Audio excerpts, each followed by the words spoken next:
Today is raining day, so it's perfect for hot pot. Thailand Tom Yum hot pot. Cấm giặt hay lọt dừa trò truy hữu tả Thái Quốc pin lù Tom Yum. Bữa nay cái trời mưa nè. Trời mưa bữa nay nguyên ngày mưa. Nhưng qua cũng mưa nữa, bởi vì làm lẩu phở quá tả pin lù. Lẩu Thái đó là ngon nhất. Bây giờ đang nấu lẩu nè, soi ập nè nha ha.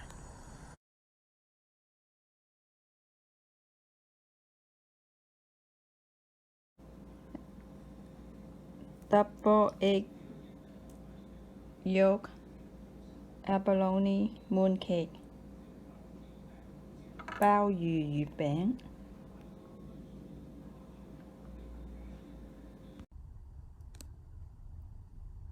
Hi everyone. Xin chào quý vị. This is the sour vegetable.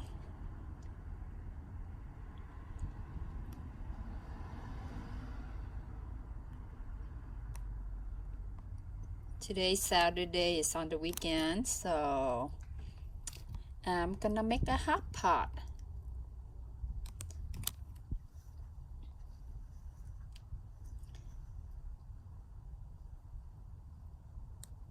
Today is raining day, overcast and rain. Today is Saturday, September 10th, 2022 on a Saturday weekend. It's perfect for hot pot, rainy day. And this is the sour vegetable. Cut it up right now here in my garden. I'm gonna eat it with the hot pot. Cải chua này cắt vô cuối tuần rồi, bữa nay thứ bảy. Tả pin lù, làm cái cù lao vậy đó. Cắm giặt hay weekend là星期六. Chỉ呢個係酸菜入嚟打邊爐就最好啦，尤其是落雨。邊日係落雨係打邊爐係唔會錯過。I will not miss the hot pot when it's raining day. It's so super delicious to eat on rainy day with hot pot. Cái trời mưa đó, ăn tả pin lù cái cù lao đó là hết sảy luôn, không có bao giờ mà bỏ qua cái ngày nào hết trơn á. Trời mưa là ăn, trời mưa là ăn cái tả pin lù này. Thì không biết sao.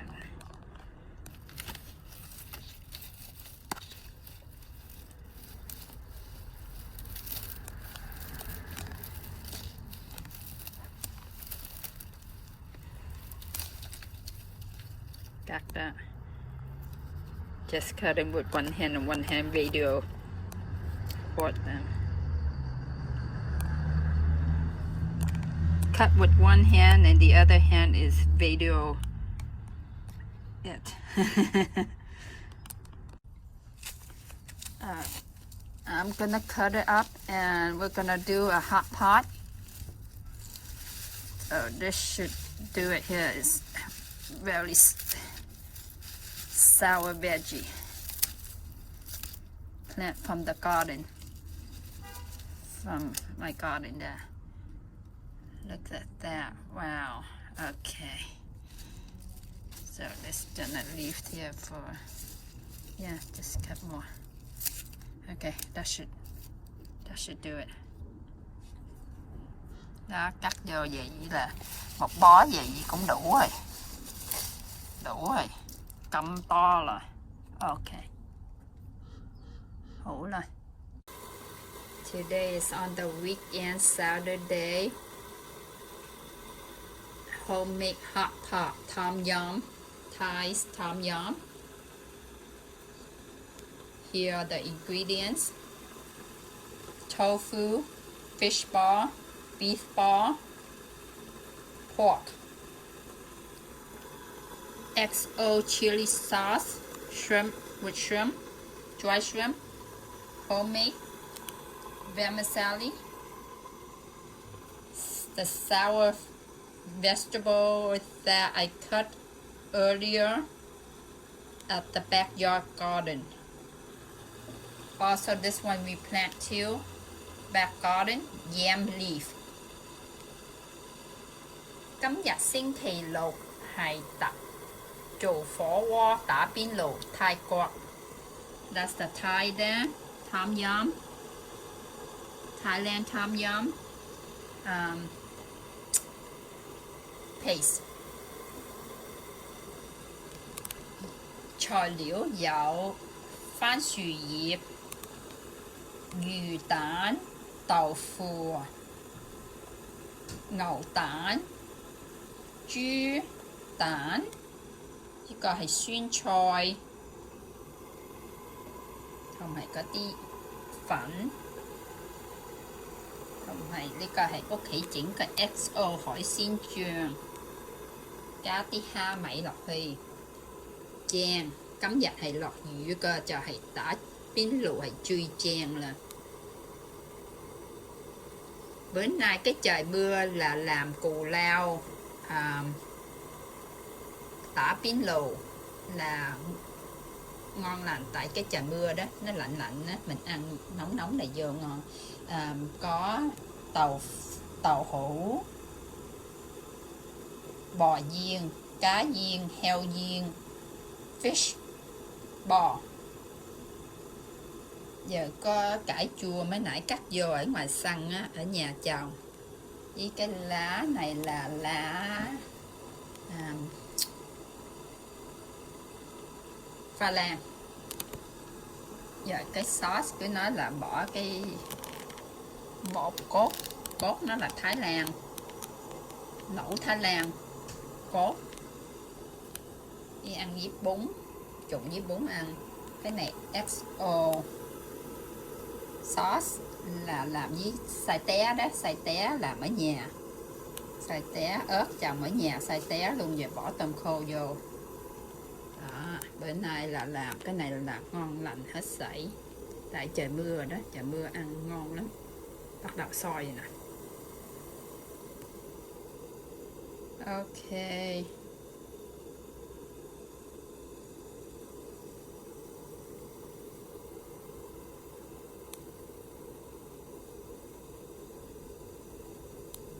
quý vị thích cái kênh này thì nhớ đăng ký, like and share nhé.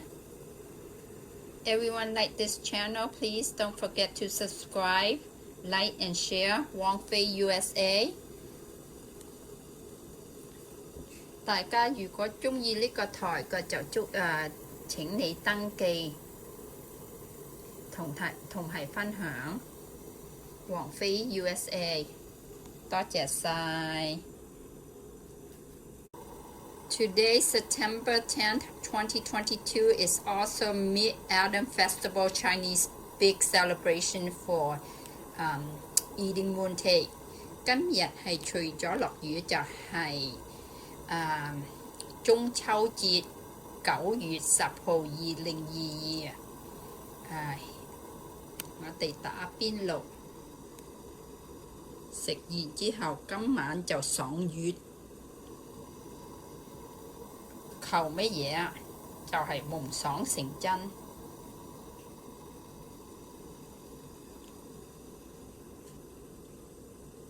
Bữa nay là Trung thu tháng 9 10 tây 2022, ăn tả biên lù phở bò Thái Lan.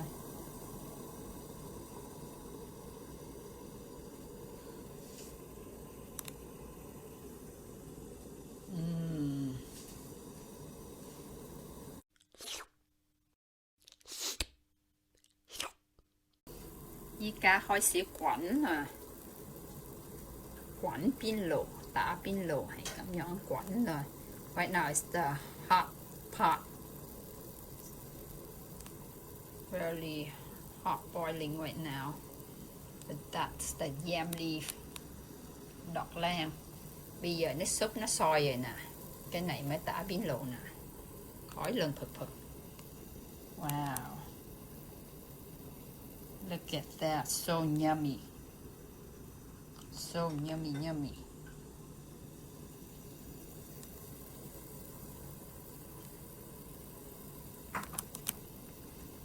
Trời mưa là ăn tả bánh lẩu này ha. Không có cho con muối chia hay muối chia little hay kỹ sự lọt dĩa cho chết hát lỏ có đồ chất lệ tả bánh lẩu quẩn quẩn ha cảm nhận. Every time when there's rain here, family is we just started to do this hot pot. It's so yummy, delicious.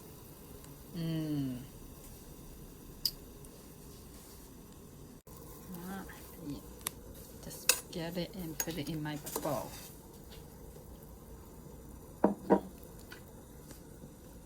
Then múc bỏ vô tô. This is called siêu long bao.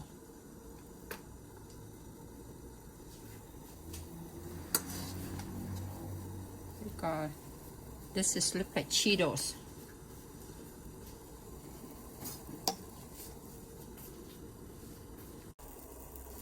The hot pot with yam leaf plant in the back garden. Thai sam yum. Nấu lẩu Thái Lan, sam yum, có đậu lan, phở hoa,有番薯葉，有粉 ，yamsali， bún lẩu Thái Lan, có đậu lan, 番薯葉，滾滾咁樣。每次係落雨，我就係去滾啊！打邊爐嗰個滾。This is my bowl here. Don't want to get too much of the ingredients because it would be still hot in the boiling hot pot here. So this is my bowl. Đó, tô bún ngon chưa? Thấy kiên kỹ hữu食. 我個粉啲材料唔好擠出邊喺個碗嗰度太多，因為食幾多先至攞，因為佢仲滾喺個爐嗰度，所以叫打邊爐。It's a hot pot, so all the ingredients, put it in there better. Whatever, just grab as you eat them in the bowl. Don't want to grab too much because it's going to be cold and it doesn't taste good. Delicious.